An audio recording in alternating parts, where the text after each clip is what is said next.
Bonjour à tous, bienvenue sur My Travel Project. Après une première journée riche en animaux à Etosha, on se retrouve pour 2 nouveaux jours de safari dans ce vlog, donc c'est parti pour découvrir le sud et l'est du parc national avec de belles surprises au programme. Je vous jure, c'est un sketch. Il y a une souris qui a eu domicile derrière notre lavabo, d'accord?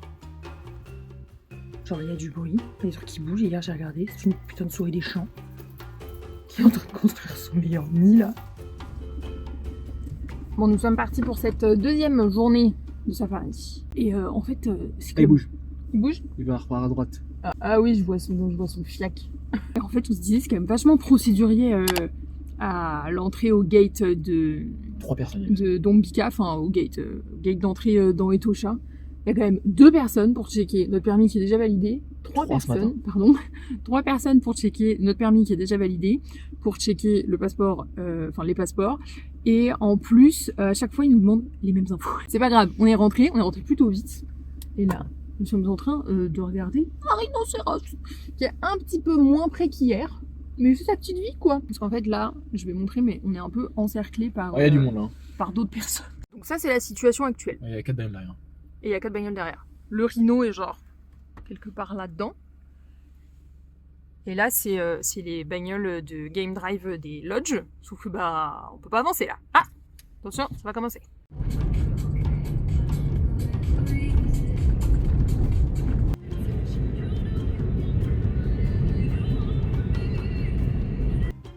Au parc national d'Etosha, la meilleure technique pour voir des animaux, c'est de se rendre au niveau des points d'eau. Pendant l'hiver austral, tous les animaux cherchent à boire, parce que l'eau se fait rare, donc si on veut en observer, c'est là où on a les meilleures chances. Un très bel éléphant, mais de derrière, quoi. Coucou, viens vers nous. Il s'est retourné. On le voit bien. Et oui, là, il s'est planqué à l'ombre. On a donc commencé notre périple de la journée à l'ouest, en suivant les routes et les points indiqués sur Google Maps et les quelques balises du parc, on tombe au fur et à mesure sur différents points d'eau. Alors certains sont asséchés ou un peu déceptifs, mais d'autres offrent de belles surprises.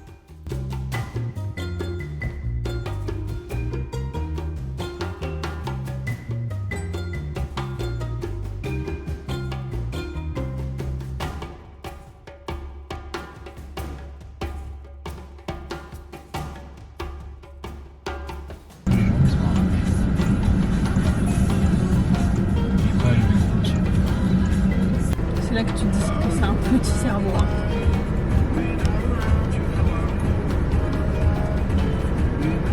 C'est quand même dommage, je vais pas prendre une photo là. On est bien arrivé tout au nord-est d'Etosha, dans un nouveau lodge avec une belle tête là, un beau crâne. En vrai, la déco est un peu kitsch, non, tu trouves pas? Oui, c'est ça. Hein.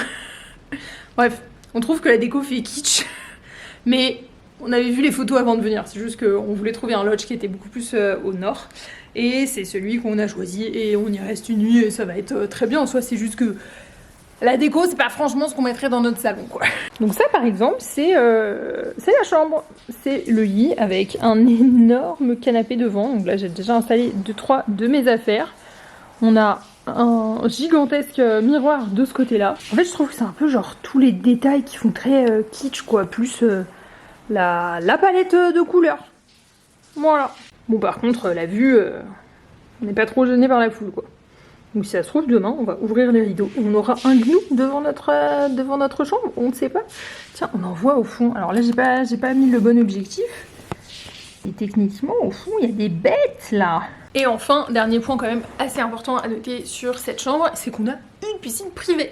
Donc je vais pas la montrer maintenant parce qu'en fait, il y a énormément de vent en ce moment à Etosha. Et là, il y a beaucoup de poussière et de feuilles dans la piscine, donc il y a quelqu'un qui est en train de nettoyer la piscine, voilà. Mais quand elle sera finie, je vous montrerai, où je mettrai une vidéo pendant que je parle. Mais on a quand même une petite piscine privée, c'est aussi pour ça qu'on avait décidé de réserver ce lodge. Donc on a quand même vu pas mal d'animaux aujourd'hui.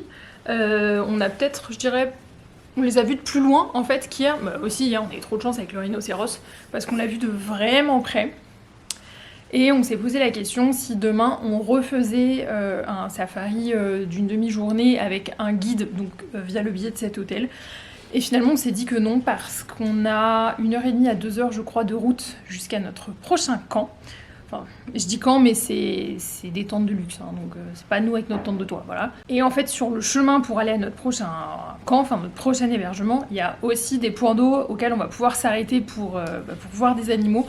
Donc on s'est dit que c'était peut-être pas nécessaire en fait de booker un safari d'une demi-journée avec notre hôtel. Donc là, il est 14h et je pense qu'on va profiter de l'hôtel, enfin profiter du lodge, c'est aussi pour ça qu'on en a réservé ici. Donc quand la piscine sera nettoyée, on va profiter un peu de la piscine, profiter juste des lieux quoi. Enfin, on est vraiment, je pense, dans le lodge le plus au nord d'Etosha. Je pense que je mettrai une carte en même temps que je parle. C'est-à-dire que je crois qu'on n'en a pas vu d'autres dans le coin. Et vraiment, là, quand on arrive, on passe le gate pour sortir du parc national d'Etosha. Il y a un hôtel, c'est le nôtre. Voilà. C'est pas mon meilleur angle. Mais vas-y, j'ai la flemme de sortir le trépied. Je viens de me prendre une douche. Le feu. Pas une douche longue. Juste une douche où tu fais tout. Shampoing après shampoing. Tout. Et là, ce que je fais depuis qu'on est arrivé dans les lodges, c'est qu'ils ont toujours des bouteilles de lotion pour le corps. Il faut savoir qu'à la Namibie, c'est sec comme pli. C'est-à-dire que vraiment, on est arrivé. On s'en est rendu compte la première nuit parce qu'on s'est mis sous la couette et en fait il y avait de l'électricité statique. J'ai la peau qui tire et tout, enfin je suis à 2 doigts d'utiliser la Biafine comme crème de jour, enfin vraiment j'en suis à ce point. Donc à chaque fois qu'on va dans un loge, je prends leur lotion pour le corps et bah je m'en mets. Sauf que celles-ci, elles sont le cul de bébé. Enfin genre, elles sont la crème pour bébé mais un peu rance quoi. Donc j'en ai mis quand même, mais là actuellement, je sens pas l'odeur que je préfère quoi. Bon, on s'est mis sur notre terrasse. Un iced tea pour moi. Et un cidre pour monsieur. On va regarder le coucher du soleil. Ça c'est un voyage.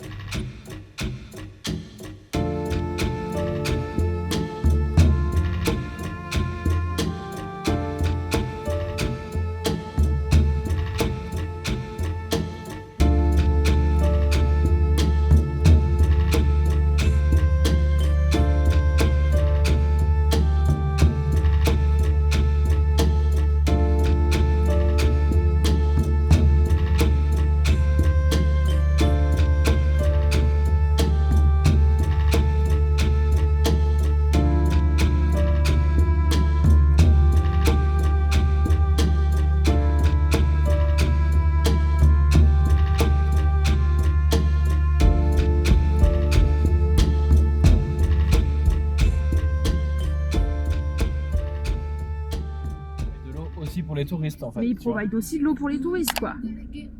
C'est bien pour les animaux mais c'est peut-être pas leur... tu vois l'eau ça overflow dans ce qui était le... Et ce qui est je pense quand il pleut le waterhole. Mais c'est un waterhole qui est devenu artificiel. Ouais. Ah là il y en a un qui bouille là. Mais il se lave aussi là-bas. Ouais. Ah, au niveau là. Bah, il y a de la place. Hein. Tu veux que je me recule un peu? Non, c'est bon, t'inquiète.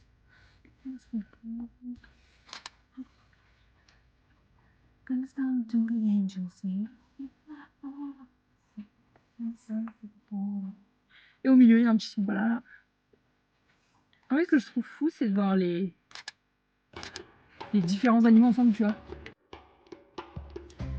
Bon, je vais mettre un peu d'explication sur la conversation qu'on a eue avec mon mari dans la voiture. En fait, on a remarqué qu'à plusieurs points d'eau, il y avait des énormes cuves. Alors, on suppose que c'est des cuves de récupération d'eau, mais il pleut très peu en Namibie à l'année, donc on se demandait si certains points d'eau n'étaient pas abreuvés en eau par le parc pour s'assurer qu'il y ait quand même un flux assez constant d'animaux pour les touristes. Honnêtement, on n'a pas la réponse, mais c'était notre théorie, et sachant qu'il existe quand même des points d'eau privés pour certains lodges, on s'est dit que c'était pas trop déconnant comme explication.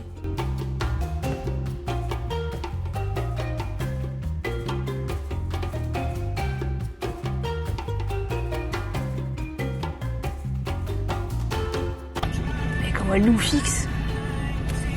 Elle veut pas qu'on passe quoi. On dirait qu'elle se cache, c'est que drôle. Salut ma belle.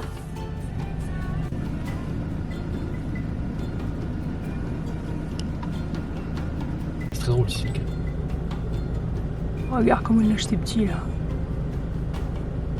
Je suis mort.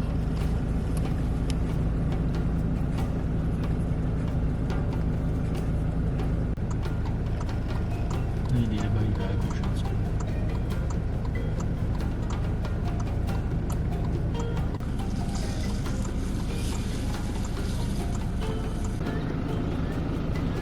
Pas sûr.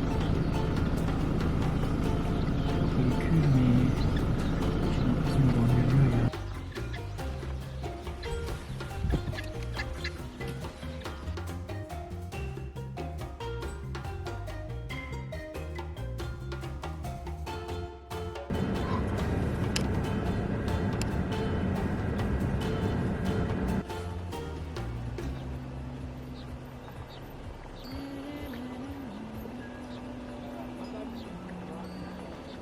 C'est au moins 4 ou 5. Plus que ça. Bien plus que ça.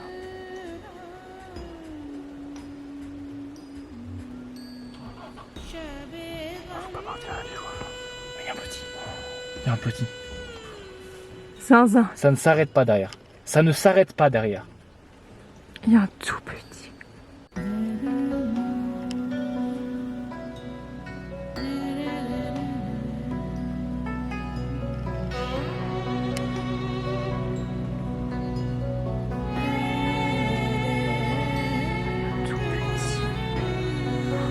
Il est minuscule.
C'est absolument incroyable.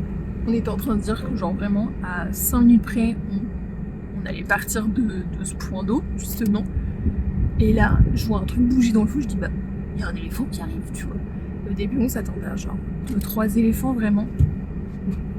Un troupeau. On en a compté, il y en a genre 20, il y a 3 bébés. Et on a vu tout le process de leur pain, littéralement, enfin zinzin.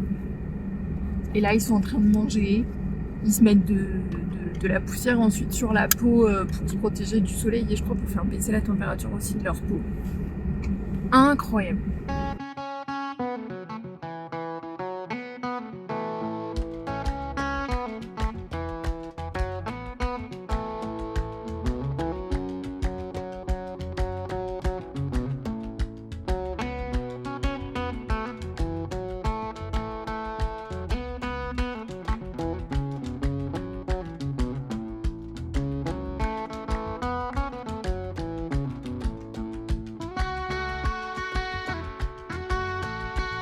On a donc fini notre dernier jour au parc national d'Etosha en voyant tous ces éléphants et franchement c'était génial pour terminer cette étape-là de notre voyage en Namibie.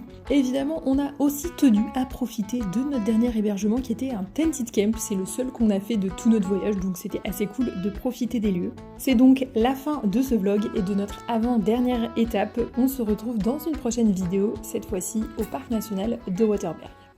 Ciao!